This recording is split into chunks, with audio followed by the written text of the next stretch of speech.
So you may have heard of this guy. His name is Andy No. I know I haven't quite pronounced his last name correctly because I can't pronounce that letter.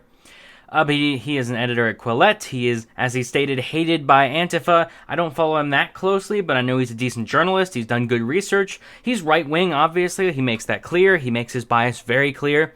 But he does good work, and he's not some kind of right-wing fascist or anything. I see no evidence of that. In fact, he is a gay Vietnamese American, so not too... The alt-right probably aren't a fan of him that much, but he does decent work.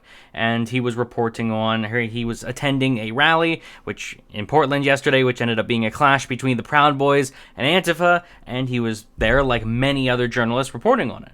Now, the whole reason I'm doing this episode is because you may have already seen there, he tweeted these two things: attacked by Antifa, bleeding, they stole my camera equipment, no police until after, waiting for ambulance, if you have evidence of attack, please help.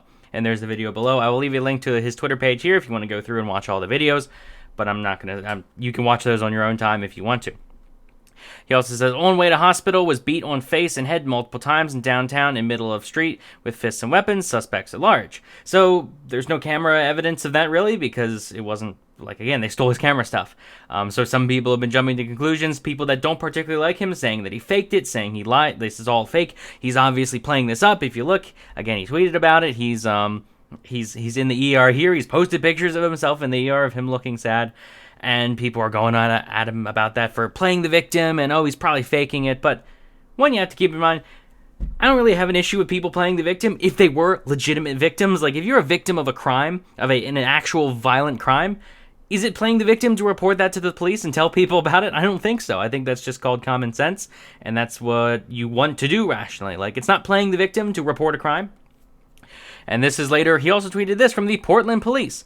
Police have received information that some of the milkshakes thrown today during the demonstration contained quick-drying cement. We are encouraging anyone hit with a substance today to report it to the police.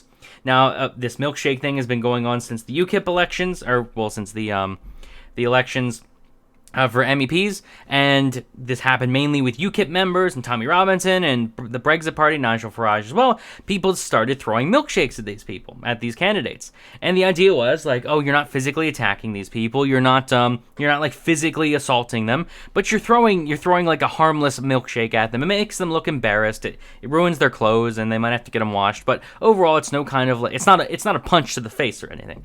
So that was what they were saying. But obviously, that's kind of an issue because it means that they're vulnerable. If you can get someone with a milkshake, you can get them with a brick or anything else.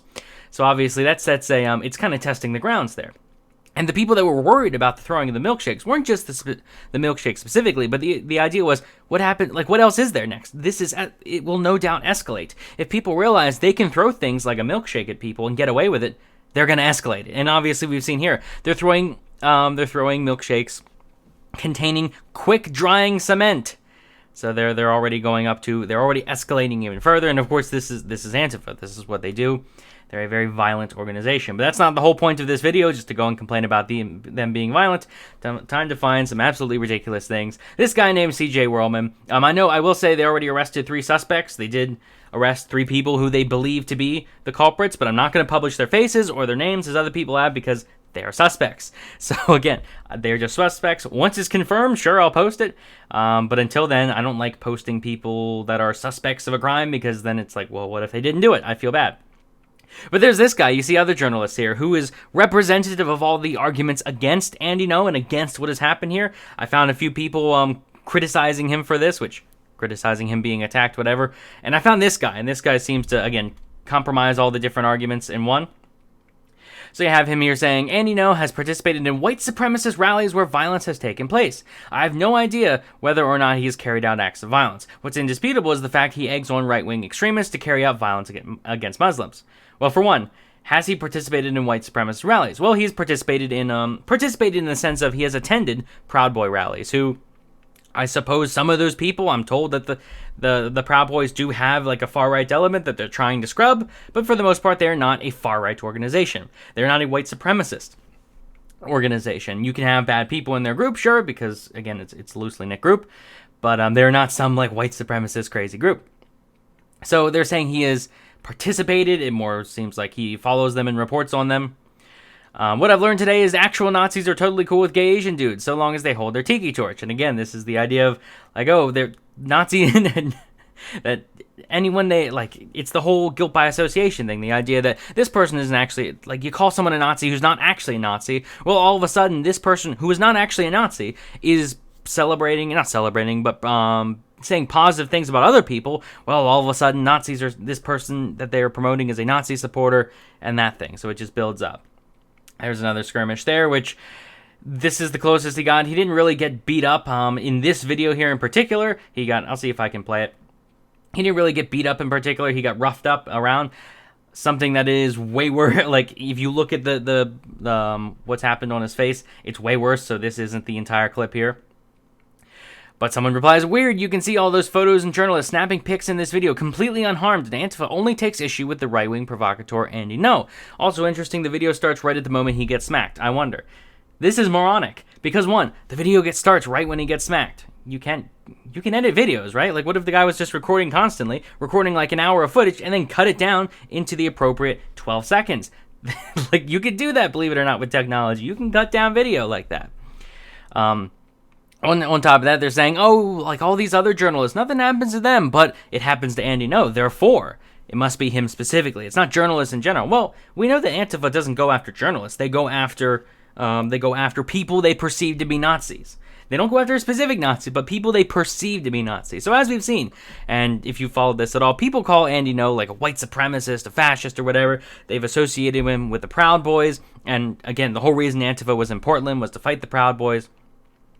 And the thing is, like, you've answered your own question right there, right? They've answered their own question. The idea that, why is it they attacked Andy No? Maybe because these people are going out and saying, this guy's a Nazi, this guy's a white supremacist. So when Antifa looks at all these journalists, they're like, okay, journalists. When they look at Andy No, they see fascist, white supremacists. So no wonder they attack him, because people like that I'm going through here have accused him of being a Nazi. Here's another one. The FBI has designated the Proud Boys a neo-fascist extremist group, but Andy No promotes their rallies, including those where its organizers promise violence. That's actually not true. They have not designated the Proud Boys a neo-fascist extremist group. There was a report that came out saying they were an extremist group, and then there was another a high-ranking FBI official said, no, actually, that's not true. This is not what we see them as. So that was actually contradicted. Where are we going? There's a few more here, actually. I think then maybe that's it.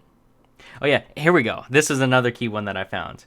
Anti-fascists, like Second World War veterans, attacked him not because of his race or sexual orientation, but because he's a Muslim-hating fascist who panders to and promotes white supremacists. So again, right there, like, there's the thing right here, that, if you call this guy a Muslim-hating fascist, the fact that it's not true doesn't matter, but if you call him that, Antifa people see this and they say, okay, well, we'll attack him, because you can tell the Antifa people aren't exactly the smartest people in the world. They're the ones where you tell someone, or you tell them that someone's a fascist, and they attack. They don't check, they don't verify, they don't give people the benefit of the doubt, they attack. And there's the other thing I see here. Anti-fascist, like Second World War veterans. No, that's the thing. You can't just say, like, well, there are these people have fought Nazis in the past. I am an anti-fascist, those people are anti-fascist, therefore we're the same group. You can't do that. That's the thing. You can't say, this loosely knit organization of anti-fascists, we're just like those guys during the Second World War. No, that's not how that works. You can't say other people have fought Nazis, therefore when I'm fighting who I claim to be Nazis, that makes me okay. No.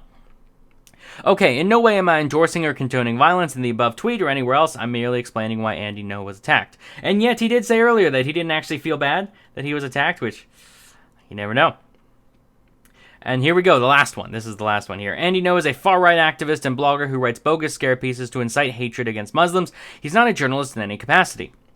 Whatever your opinions on a far-right activist getting punched in the face are, please describe his actual profession correctly. So, here's the thing.